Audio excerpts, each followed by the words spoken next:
Australian women's का, जिसमें मैंने प्रिडिक्ट किया हुआ था कि इंडियन वुमेन्स आज जीतेगी और जीतना चाहिए था। बड़ा सिंपल सा मैच हो गया हुआ था, बड़े आराम से जीत रहे थे। हरमनप्रीत कौर जिसको कहते हैं ना, बड़ी जबरदस्त किस्म की वो बल्लेबाजी कर रही थी। डालेंगे इंडियन विमेन्स टीम एक जीती बाजी हार गई। देखें जो कुछ हुआ, 14 ओवर में 99 रन थे ऑस्ट्रेलियन विमेन के। उसके बाद सिने राणा जो बहुत अच्छी उस वक्त तक बॉलिंग कर रही थी, उनके 15वें ओवर में रन्स लीक हुए। 3 बाउंड्रीज में से 2 बॉलें उन्होंने बड़ी बैट की, एक डाउन द लेग साइड, एक ऑफ स्टंप पे कट खिलाया और बड़ा इजी 2 बाउंड्रीज थी। टोटल उस ओवर में 14 या 15 रन आए थे। वहां से ऑस्ट्रेलिया 170 पार कर गया। पहले तो इंडिया ने वो रन ज्यादा किए, ठीक है, ज्यादा करवाए। बाद में मंधाना और शेफाली वर्मा के फेल होने के बाद जो प्रमोशन हुई थी, उसमें आप देखें यशतिका भाटिया, तो वो बड़ा अच्छा साइन था कि वो ऊपर आ गई। लेकिन वो जिस तरह से एक पैनिक बटन प्रेस हुआ, वो रन आउट हो गई लड़की। वहां से समझ आया कि कुछ किस्मत की देवी टीम इंडिया पर मेहरबान नहीं है। और बाद में हरमनप्रीत कौर के साथ आज जो जमीमा, यानी कल हो गया, जमीमा रोड्रिगेज जो बैटिंग कर रही थी, मैंने उन्हें कभी भी इतनी अच्छी बैटिंग करते हुए देखा नहीं है। और वो भी अनफॉर्चुनेट नहीं रही। असल में एक मोड में जब प्लेयर आ जाता है कि अब मैं हर बॉल पे रन्स बटोरूंगा, तो वो स्लो बाउंसर जो कराई पेसर ने, वो बहुत ऊपर से उसको यूं करके खेल गई। और कीपर के हाथ में उनका ख्याल था कि ये लग के डिफ्लेक्शन कीपर के ऊपर से चली जाएगी, लेकिन वो ऐसे बल्ला था तो इस तरह लग के वो ऐसे चली गई, तो वो कीपर की पहुंच में आ गई। वहां थोड़ा सा लगा कि हाँ यार ये मैच अब इंडिया हार भी सकता है।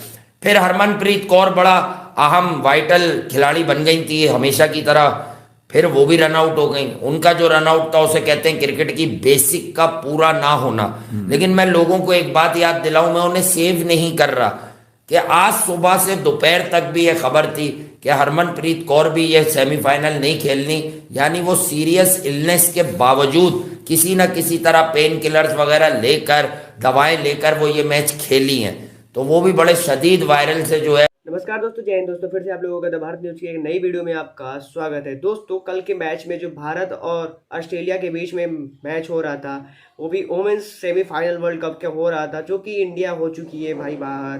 भाई क्या कारण था कि बाहर हो गई? मैं आपको बता दूं कि जो ऑस्ट्रेलिया की टीम थी बहुत ही अच्छी परफॉर्मेंस की। उन्होंने 99 में 40 ओवर हो चुका था, यानी 14 ओवर में 99 रन ही बना पाई थी ऑस्ट्रेलिया की टीम। बाकी तो भाई साहब इंडिया की इतनी खराब बॉलिंग है, 99 रन के बाद वो ऑस्ट्रेलिया टीम ने 170 प्लस क्रॉस कर दिया था भाई साहब, 170। और यहाँ पे जब इंडिया की बैटिंग आई तो क्या ही बताएं। चलिए तब तक के लिए वीडियो देखिए, फिर मिलते हैं अभी आपको लास्ट में। कितनी बड़ी, तो ये बात अभी आगे करेंगे। साथ में पाकिस्तान सुपर लीग कल जैसे मैच हुआ था, कुछ समझ नहीं आ रही कराची किंग्स में सिर्फ इमाद वसीमी क्यों खेल रहे हैं और उसके बाद शुएब मलिक क्यों नहीं खेल रहे हैं। आज मैच हुआ तो मोहम्मद हारिस और बाबर आजम ने जो ताबड़तोड़ हमले किए, और मुझे लगा कि हमारी आवाज़ सुन ली गई है। और बाबर आजम का स्ट्राइक रेट जो शुरू में था माशाल्लाह वो तारीफ के काबिल है पावर प्ले में। उसके बाद 2 विकेटें गिरी। शुरू में 170-80 का स्ट्राइक रेट हो गया था भाई, 19 बॉलों पे 34-35 रन थे बाबर के। तो वो बाबर शुरू में तो बड़े 20 बॉलों पे गरजे बरसे, इसको दिखा रहा होगा। बाद में 2 विकेटें क्या गई। अच्छा फिर वो चालाकी क्या की बाजिद खान ने कि जैसी स्पिनर का बॉल टर्न हुआ, बाबर बीट हुए, तो उन्होंने कहना शुरू कर दिया विकेट लो है, ये विकेट लो है, इधर गिरिप भी होगा, टर्न भी होगा। तो वहां से फिर मैंने सोचा कि नहीं यार बाबर तो खड़ा हुआ है, एक आधा बंदा और थोड़े से रन करेगा। तो असल में ये हुआ कि आज ना नीशम बचाने आया, ना शनाका बचा सका, कोई हिटर बचा नहीं सका। तो एंड में बाबर आजम फ्रस्ट्रेटेड हो गए। अच्छा ये वही बाबर आजम है भाई, बुरा ना मानना आप लोग, क्योंकि सच तो हम बोल ही देते हैं। ये वही बाबर आजम है जो पिछले बोर्ड की, यानी जो पिछले चेयरमैन और जो पिछली पार्टी थी उसमें ऐसा खेलकर कहते थे मैं तो ठीक खेला हूं, बॉलर ने खराब बॉलिंग की। आज भी कुछ लोग लेकिन आज वो कह रहे थे कि मुझसे आखिर में उस तरह से नहीं हुआ जिस तरह से होना चाहिए था। तो मेरा सवाल है कि आखिर में इस तरह से पहले कब हुआ था जो उस तरह से नहीं हुआ। और 155 जब उन्होंने बनाए तो लोगों ने ऐसा पोर्ट्रे कराया उन 155 रन को कि जैसे उन्होंने मरीख पे जाके बैटिंग की है और अब ये रन कोई भी चेस नहीं कर सकता। कमाल है। लेकिन जब इस्लामाबाद यूनाइटेड की तरफ से पहला मैच खेलने वाला रहमानुल्लाह गुरबाज मार्केट में आया, अच्छा सितारे पॉल स्टर्लिंग के भी टाइप थे, पर वो आज बाहर बैठ गए।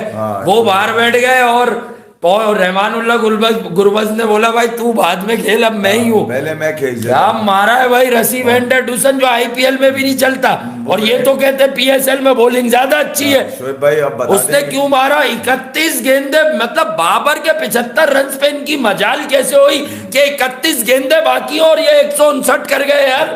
कुछ है अभी कुछ लोगों का कीड़ा मरा नहीं है। मैं देख रहा था वो कह रहे थे कि बाबर के साथ कोई भी खड़ा रहने को तैयार नहीं था, बाबर अकेला रन्स करता रहा। बाबर अकेला रन्स कितने अच्छा, रन्स आज जितने रहमानुल्लाह गुरबज ने 8-10 ओवर में कर दिए उतने 20, 14 ओवर के बाद चौका भी नहीं लगा, लेकिन आउट भी नहीं हुआ। तो एक लाइन में दे देता हूँ कि जो हम 2 साल से कह रहे हैं वो बाबर ने आज अपने बल्ले पे उतारा है। हाँ, जो हम 2 साल से कह रहे हैं कि तुमसे शॉट नहीं लगते। जब लोग तुम्हारे सामने आएंगे और तुम्हें शर्मिंदा करेंगे ना, जब तुम्हें पता चलेगा कि इस मॉडर्न डे क्रिकेट की अहमियत है क्या, इस नंबर पे क्या हो सकता है क्या नहीं हो सकता। तुम आज भाई चेज नहीं कर रहे थे, जो तुम्हारा खड़ा रहना जरूरी था। हाँ। तुम टारगेट दे रहे थे। तुम्हें किसने कह दिया है, हम तो कह के मर गए कि कौन है वो दुनिया का आदमी जो तुम्हें कहता है कि तू खड़ा रहेगा सब कुछ हो जाएगा। अबे तू खड़ा रहेगा जलील हो जाएगा, फिर हो गया आज। अच्छा बहरहाल इस पे बाद में आएंगे, मगर ये जो आज इंडियन वुमेन्स का है जो था मुझे कि यार ये कहीं ना कहीं से आज अब 60-40 तो नहीं, तकरीबन 80-90 का गेम था। मुझे ऐसा लग रहा था कि इंडिया आज कोई डिफरेंस पे करेगा, और जिस अंदाज से 71 की पार्टनरशिप, जो ऑस्ट्रेलिया की पहली पार्टनरशिप टूटी है टॉप ऑर्डर, उसके बाद से इन्होंने गेम को पकड़ा है। और तकरीबन आप समझ ले सिर्फ ठाकुर का अगर वो 1 ओवर निकाल दें हम, तो इंडिया मैच जीता हुआ है। ठाकुर का जो आखिरी ओवर है जहां 17 रन मार गई वो लैनिंग यार। अब लैनिंग तो आपको पता है डेंजरस, असल में गार्डनर और लेनिंग ने जो है ना वो गेयर शिफ्ट किए हैं। असल में ये 2 औरतें हैं। मैं आपको बता, मुनी तो इतना कोई फर्क नहीं डाल के गई, मगर ये कि इन दोनों ने बड़ा फर्क डाला। और उसके बाद जो तीसरी विकेट की पार्टनरशिप है उसने ऑस्ट्रेलिया को यहाँ तक पहुंचाया, मगर फिर भी इंडिया ने कंट्रोल किया। ये तकरीबन 200 पे जा रही थी ऑस्ट्रेलिया जिस अंदाज से खेल रही थी। तो आपकी दीप्ति है, उसने बड़ी अच्छी बॉलिंग की, स्नेहा है आपकी, घोष ने वो अच्छा। लेकिन हम कब तक मंदाना को प्रेस करेंगे, शेफाली को मंदाना ऑस्ट्रेलिया के खिलाफ चलती नहीं है यार। मैं ये कह रहा हूँ कि आप ये देखें कि आपकी 3 विकेटें गई हुई थी, फिर भी आपने 5 अशारिया ऑस्ट्रेलियन वुमेन्स का, जिसमें मैंने प्रेडिक्ट किया हुआ था कि इंडियन वुमेन्स आज जीतेगी और जीतना चाहिए था। बड़ा सिंपल सा मैच हो गया हुआ था, बड़े आराम से जीत रहे थे। हरमनप्रीत कौर जिसको कहते हैं ना, बड़ी जबरदस्त किस्म की वो बल्लेबाजी कर रही थी। उसका जो रन आउट हुआ, जिस पोजीशन पे उसका रन आउट हुआ, मुझे बड़ा दुख हुआ कि यार मैंने कहा ये मैच लगा जाना है, क्योंकि वो उसने आउट नहीं होना था। वो बड़ा अच्छा खेल रही थी, लेकिन उसका जो रन आउट हो गया ना, वहां से सारा मैच तब्दील होता है। अब देखा जाए तो फिर भी मैच इंडिया के हाथ में था। मैच सेकंड लास्ट ओवर तक इंडिया वुमेन्स के हाथ के अंदर था, आराम से जीते हुए थे, सिंपल मैच था। लेकिन 12 बॉलों पे 20 चाहिए, और 12 बोले थी उसके अंदर जो पहली 6 बोले जोनासन ने करवाई, लेफ्ट आर्म ऑर्थोडॉक्स ने, उसने सिर्फ और सिर्फ 4 रन दिए सेकंड लास्ट ओवर के अंदर। और उस 4 रन से जिसको कहते हैं ना, इंडिया का बुरा हाल करके रख दिया कि आखिरी ओवर में 16 रन चाहिए थे। हालांकि एंड के ओवर में मारा भी, लेकिन फिर भी एट द एंड हार गए। अब देखा जाए तो दीप्ति शर्मा खेल रही थी, लेकिन वो भी जितवा के ना दे सकी। और आज के मैच की मैं बात करूं तो ऑस्ट्रेलिया ने पहले 172 रन बनाए, जो कि एक सिचुएशन में ऐसा लग रहा था कि इंडिया की बॉलिंग अच्छी हो रही, लेकिन फील्डिंग बड़ी गंदी की। शिफाली वर्मा ने कैचेस छोड़े। उसके बाद देखा जाए तो एंड के ऊपर आके ऑस्ट्रेलिया ने अच्छी बल्लेबाजी की, 172 रन बना दी। लेकिन इंडिया के आते साथ ही 3 आउट हुए। स्मृति मंदाना आउट हुई, मुझे बड़ा दुख हुआ स्मृति मंदाना के आउट होने से, क्योंकि उनकी कमजोरी है ऑफ स्पिनर, और वो जब भी उनको बॉल अंदर आता है ना, वो उसके हाथों आउट हो जाती है। और वही हुआ कि वो उसके हाथों आउट होगी। अब देखा जाए तो स्मृति मंदाना फेल तो होगी, लेकिन उसके बावजूद इंडिया के 3 आउट हो गए। तो उसके बावजूद जमीमा रोड्रिग्स एंड कैप्टन जो बीमार थी, सल्यूट है हरमनप्रीत कौर को कि वो बीमार थी, उसने बीमारी के अंदर जिसको कहते हैं ना आके मैच खेला था, और जबरदस्त किस्म का वो मैच लेके चली गई। तो दोस्तों अभी आप लोगों ने देखा कि जो अभी पाकिस्तानी मीडिया थी वो बोल रही है कि जो शिफाली वर्मा और नंदन कौर और हरमनप्रीत कौर, ये जितने भी हैं, मतलब कि हरमनप्रीत कौर की तो बात नहीं कर रहा हूँ, जो कि हरमनप्रीत कौर जब तक टिकी थी बहुत अच्छा खेला उन्होंने, जो कि रन आउट उनकी बहुत ज़्यादा इंडिया को खला। और रही बात कि जो इंडिया हार गई थी 5 रन से, वो तो इंडिया को कहीं ना कहीं इसके लिए तो बहुत ही ज़्यादा दुख होगा। रही बात ऑस्ट्रेलिया के लिए तो भाई पूछो मत, क्योंकि उन्होंने दोबारा ये चीज़ इतिहास रच दिया और दोबारा इस चीज़ को खेला, और दोबारा इस वर्ल्ड कप में उन्होंने सेमीफाइनल में अपनी जगह बना ली है। और हमें लगता है कहीं ना कहीं इस टीम ये टीम तो बहुत ही ज़्यादा मजबूत है, और ये टीम हो सकता है फाइनल को भी जीत सकती है, क्योंकि इसके टक्कर में कोई प्लेयर है भी नहीं।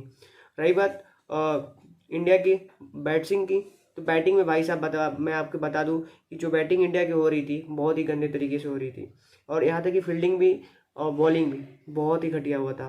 जो कि पहली बात तो कैच भी ड्रॉप हुआ था इनसे।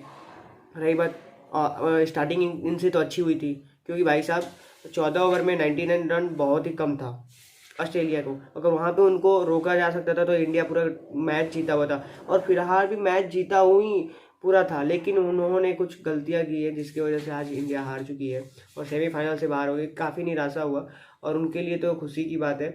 और रही बात कि ऐसे ही एफर्ट लगाना पड़ेगा इंडिया को, तभी कुछ हो पाएगा, अदरवाइज तो काफ़ी मजबूत टीम नज़र आ रही है। और यहाँ पे बात किया जाए कि अगर उनको मैन से भी टक्कर करा दिया जाए ऑस्ट्रेलिया की टीम को, तो भी तो खतरनाक मैच हो सकता है, जो कि उनके मैन से ना कि इंडिया के मैन से। तो आई होप ये वीडियो अच्छी लगी होगी। वीडियो अच्छी लगी हो तो वीडियो को लाइक कर लीजिएगा, चैनल को सब्सक्राइब करके बेल आइकन को प्रेस कर दीजिए। फिर मिलते हैं कोई नेक्स्ट वीडियो में, तब तक के लिए जय हिंद, वंदे मातरम।